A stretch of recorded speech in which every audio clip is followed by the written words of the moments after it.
hari Minggu dini hari kita akan pakai jersey away.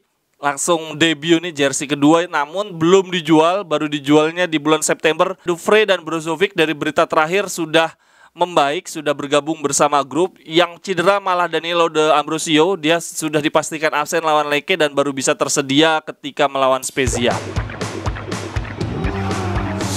Cerewetan ceking kita, nyerewetin apa aja.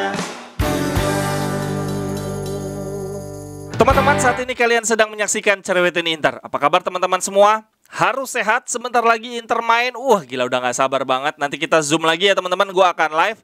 Untuk hari ini gue akan update kabar bahwa Pinamonti sudah resmi berseragam Sassuolo dengan nomor punggung 9. Kemudian pengganti Ranocchia. Per hari ini semua media sepakat bahwa opsi pertama adalah Akanji dan opsi terakhir adalah Acerbi dengan status free transfer. Sementara ada beberapa nama lainnya dari Liga Prancis, cuma nggak akan gue gubris lah, itu gue nggak tahu kabarnya benar atau tidak. Nah, untuk Akanji sendiri, untuk sejauh ini dia sudah tidak menjadi bagian dari rencana Dortmund, dari line up Dortmund sudah disingkirkan karena dia musim lalu Akanji udah rewel tidak mau perpanjang kontrak.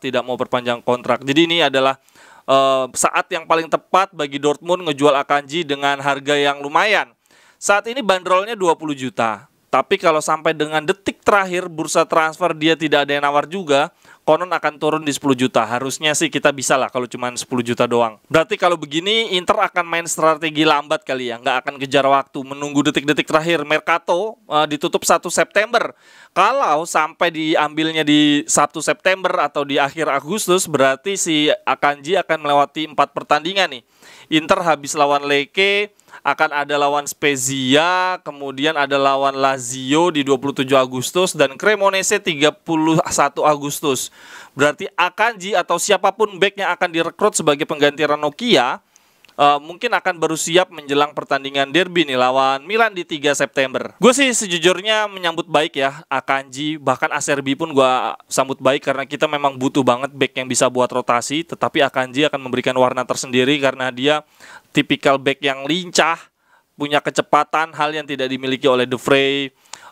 Sementara Skriniar dan Bastoni juga nggak begitu cepat. Kita butuh banget back-back tipikal kayak dia. Tetapi memang kelemahannya Akanji adalah riskan cedera. Namun dengan menit bermain yang sesuai, Akanji, Skriniar, dan Dufrey punya menit bermain yang tidak terlalu dipaksakan. Semoga membuat mereka bertiga bisa fit sepanjang musim ini. Tapi sekali lagi ini catatannya adalah kalau Suning mau berbagi hasil penjualannya si Pinamonti. Pinamonti kan dijual dengan harga 20 juta. Akanji sekarang harganya 20 juta. Jelas nggak akan mau. Tetapi nanti detik terakhir kalau Akanji bener harganya turun, ya semoga lah si si Suning mau berbagi duit 10 juta. Nah, tapi kalau uang 10 juta aja kita nggak punya, ya berarti kita nggak bisa dapetin si Akanji ini. Kita harus menerima dengan lapang dada Acerbi seperti yang dikatakan Materazzi. Acerbi itu punya keunggulan yaitu Inzaghi sudah paham betul kemampuan Acerbi. Jadi itu nilai lebih lah.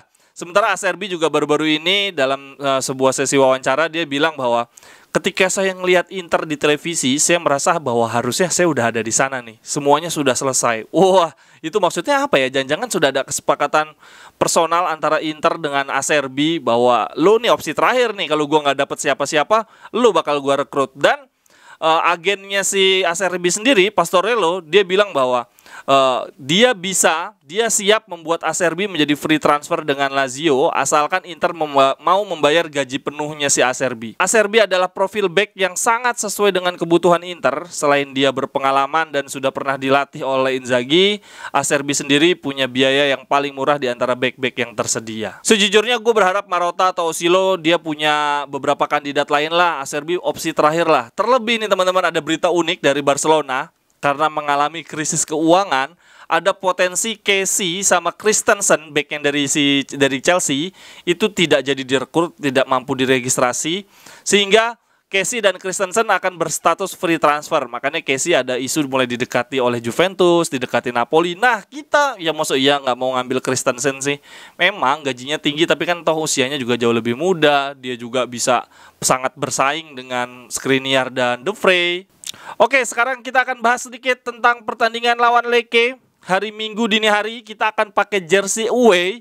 langsung debut nih jersey kedua, namun belum dijual, baru dijualnya di bulan September.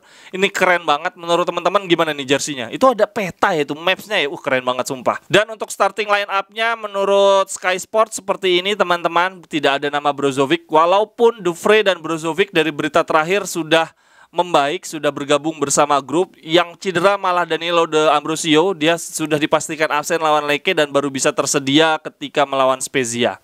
Gua nggak sabar banget untuk lawan Lecce ini nonton Aslani sih. Bahkan kalau di media Prancis dikatakan bahwa harga 14 juta peminjaman dengan opsi penebusan dengan gaji hanya 0,8 juta untuk pemain 20 tahun yang sudah sangat berpengalaman. Dia bisa mengisi posisi Brozovic atau menjadi Mezzala dan trequartista. Christian Aslani akan melakukan hal yang luar biasa untuk lini tengah Inter Milan. A real good move on this transfer window, itu menurut media Prancis. Jadi di sini dibilang posisinya tuh teman-teman bisa ngisi posisi Brozovic, dia bisa menusuk, bisa melebar juga, bahkan dia juga bisa ngisi posisinya Barella dan Calhanoglu. Waduh, nggak sabar banget.